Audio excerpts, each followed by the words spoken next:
فأنتِ بتصحي من النوم مخصوص، بتروحي تتوضّي، بتيجي تصلّي، بتقرأي قرآن، بعد كده بتستغفري وتحمدي ربنا على كل حاجة في حياتِك، بعد كده بتدعي باللي جواكِ. الوقت ده بالذات أنتِ بتحسّي إن أنتِ عايزة تدعي بحاجات كتير أوي. حابة أشكركم جدًا على تفاعلكم مع الحلقات، وبابقى مبسوطة أوي لمّا بنوتة تكتب لي comment إن قد إيه الحلقات دي غيّرت منها، وقد إيه أنا غيّرت حاجات كتير أوي في حياتها. بابقى مبسوطة جدًا إني قدرت أكون مؤثرة في حياة غيري، وده شيء يسعدني جدًا، وإن شاء الله الحلقات الجاية أقدر أساعدكم أكتر وأكتر. النهارده هنتكلم عن كنز ربنا بيديه لنا مش بنستغله، كنز عظيم جدًا. النهارده هنتكلم عن سحر وعجائب قيام الليل.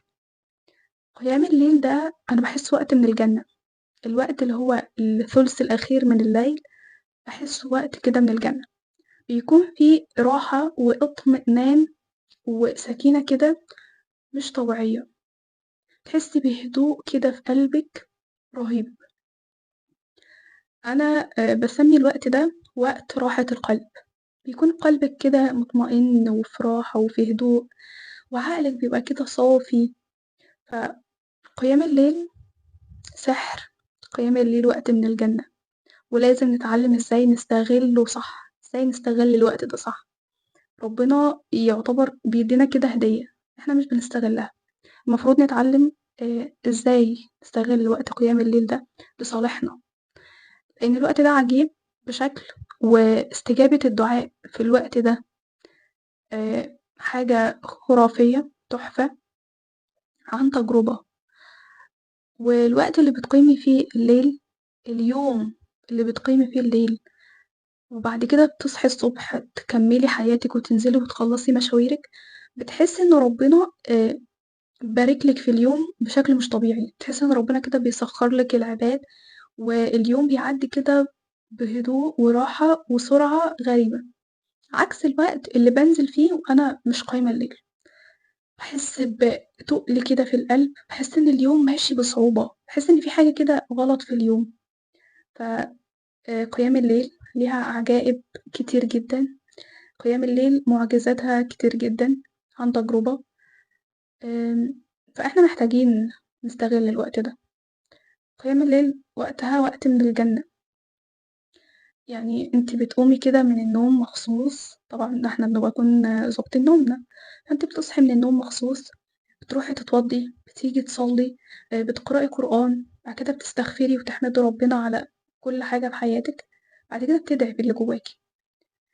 الوقت ده بالذات أنتِ بتحسّي إن أنتِ عايزة تدعي بحاجات كتير أوي، فأنتِ ادعي بكل اللي نِفْسِك فيه، وخلّي عندِك يقين بربنا إنه الحاجة دي هتحصل إن شاء الله، يعني ما تروحيش رايحة كده ما تصلّيش وأنتِ عندِك شَك، خلّي عندِك يقين بالله.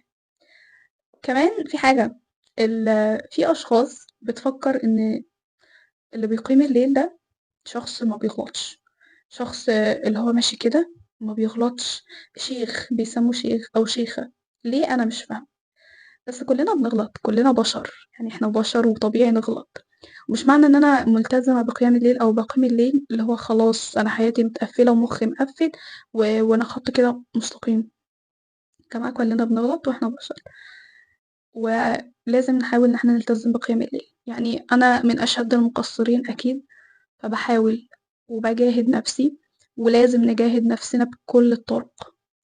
فخلّوا قيام الليل جزء من يومكم، جزء من حياتكم، وخصوصًا إن إحنا في أيام مفترجة وأيام كبيرة، ليالي العشر، وداخلين على 10 أيام مباركة، فنضيف فيهم قيام الليل، نجاهد نفسنا كمان في ال10 أيام دول لإنهم من أهم 10 أيام الدنيا. مش عايزة أدخل في موضوع العشر دلوقتي لإن أنا الفيديو ده عاملاه مخصوص لقيام الليل، فخلّي عندِك يقين، خليكِ مؤمنة إن ربنا مش بيعمل لِك حاجة وحشة أبدًا. خلّي قيام الليل جزء من حياتِك. جماعة أنا لو قعدت أتكلم في سحر وعجائب قيام الليل من هنا للسنة الجاية مش هاخلّص، وعن تجارب شخصية، في دعوات كتير أوي دعيتها في فترة قيام الليل واستجابت بسرعة وطريقة عجيبة. فقيام الليل كنز لازم نستغله صح، لازم نتعامل معاه بشكل صح. فأنتِ خلّي قيام الليل جزء من حياتِك. كده أنتِ بعد فترة من الوقت هتلاقي نفسِك بتصحي مخصوص للوقت ده، هتلاقي جسمِك وعقلِك اتبرمج واتعوّد إن أنتِ بتقومي في الوقت ده، بتروحي تتوضّي، بتيجي تصلّي ركعتين، 4، 6 اللي تقدري عليه، بعد كده بتقعدي تقرأي قرآن، بتدعي، بتستغفري، بتحمدي ربنا، بعد كده بتدعي كل الدعوات اللي نِفْسِك فيها وكل الدعوات اللي في قلبِك وكل الدعوات اللي أنتِ عايزاها. وخصوصًا في الوقت ده، وقت قيام الليل، لمّا باكون مثلًا في البلكونة كده وأستشعر نِعَم ربنا، وأتعجب كده في الليل وفي النجوم وفي هدوء الليل وسكينة الليل ونسمات الهوا الباردة. فالوقت ده أنا دلوقتي وأنا باتكلم عن الوقت ده مبسوطة وعندي راحة داخلية، فتخيلي بقى وأنتِ بتعيشي اللحظات نفسها في الوقت ده، شعورِك هيكون عامل إزاي؟ ومش هيفهمني أوي غير اللي جرّب فعلًا قيام الليل والوقت ده بيعمل إيه. فأنا عايزة كل اللي فأنا عايزة كل اللي جرّب وحس باللي أنا باقوله يكتب لنا فعلًا في الكومنتات قيام الليل غيّرت إيه في حياته. هي هي مش هتغيّر مثلًا بشكل كبير، هي لو حاجة بسيطة أوي غيّرتها فده شيء لوحده تحفة. أنتِ كوني مؤمنة إن قيام الليل تستغلّيها صح، تستغلّيها بشكل حلو أوي، وخلّي عندِك يقين كده وراحة ورضا من جواكِ إن أنتِ بتعملي الحاجة دي لربنا، وبتسيبي الباقي كلّه على ربنا. أنتِ بتعملي اللي عليكِ وبتدعي وبتقومي بتجاهدي نَفْسِك وبتدعي بالحاجات اللي أنتِ عايزاها. ربنا ممكن ما يستجابش الدعاء نَفْسه، بس هيستجيبه بحاجة تانية، ممكن يكون بيمنع عنِّك أذى كبير. فأنتِ ما تتضايقيش وتزعلي إن ليه ربنا ما استجابش للدعاء ده وأنا عمّالة ألِح بالدعاء وأدعي كتير. هو أيوه الدعاء بيغيّر القدر، بس ربنا لو شاف إن الحاجة دي أذى ليكِ هيدّيها لِك ليه؟ وطبعًا حاشا لله إن هو يعمل حاجة مش في صالحنا، كل حاجة بتبقى خير لينا. عدم استجابة الدعوات أكيد برضه بيكون خير لينا، لإن ربنا بيكون مانع عنا أذى أكبر وحاجة ممكن تكون ابتلاء أكبر. فأنتِ دايمًا كوني على رضا تام، وخلّي عندِك يقين كبير أوي بالله، لإن السحر برضه اليقين بالله ده شيء تاني. جماعة قيام الليل، قيام الليل، قيام الليل. قيام الليل هتغيّر فيكِ حاجات كتير أوي وأنتِ مش واخدة بالِك، ومع الوقت والاستمرارية هتلاحظي ده. وزي ما قُلت لكم إحنا داخلين على أو إحنا already تقريبًا الفيديو ده هينزل في الأيام بتاعة العشر، فإحنا داخلين كمان على 10 أيام من أحسن وأفضل 10 أيام الدنيا. فضيفوا قيام الليل في الأيام دي وادعوا كتير واطلبوا من ربنا كل اللي أنتم عايزينه، أبسط الأمور وأبسط الحاجات اطلبوها من ربنا. لإن أنتِ ممكن تكوني من جواكِ اللي هو إيه، أنا هادعي بالحاجة دي، طب دي حاجة تافهة أوي، هادعي بيها ربنا العظيم، أدعي بيه الحاجة دي. ادعي بكل حاجة، ادعي بكل حاجة بجد. مش عارفة أقول ادعي إن هو يحسّن بشرتِك عادي. أنا قعدت فترة أدعي ربنا قعدت أقول يا رب خلّي بشرتي صافية كده ومنوّرة وفيها نضارة، قعدت أقول هو إيه اللي أنا بادعي بيه ده؟ بعد كده قُلت عادي، أنا ربنا عظيم، ربنا ده هو اللي خالق كل حاجة فينا، فأنا أدعي له بأي حاجة. فادعي بأبسط يعني أنا باقول لِك إن أنتِ تقدري تدعي بأبسط الأمور، بأبسط الأشياء. يعني اللي هو ما تقوليش طَب أنا هادعي بده، دي حاجة عادية.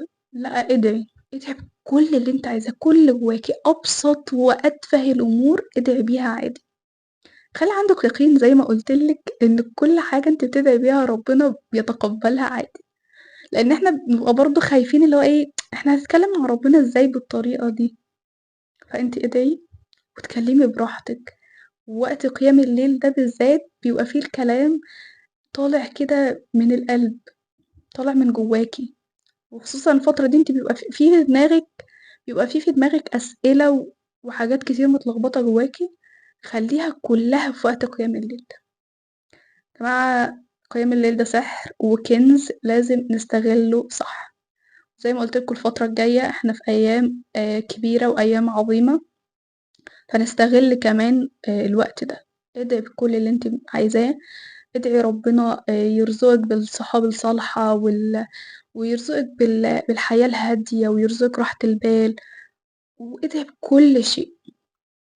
وإن شاء الله ربنا يستجاب لدعواتكم ودعواتنا كلنا، واكتبوا لي في الكومنتات بجد عايزة أقرا كل الكومنتات لو فعلًا قيام الليل غيّرت فيكم حاجة. وبس دي كانت حلقة النهارده، أتمنى تكون حلقة لطيفة ولذيذة على قلبكم، وأتمنى تعملوا share لصحابكم عشان هُم كمان يستفادوا من الحلقة دي، واكتبوا لي في الكومنتات هل فعلًا ناويين تواظبوا على قيام الليل، ولو حد جرّب يكتب لي كمان، وأشوفكم في الحلقات الجاية، مع السلامة.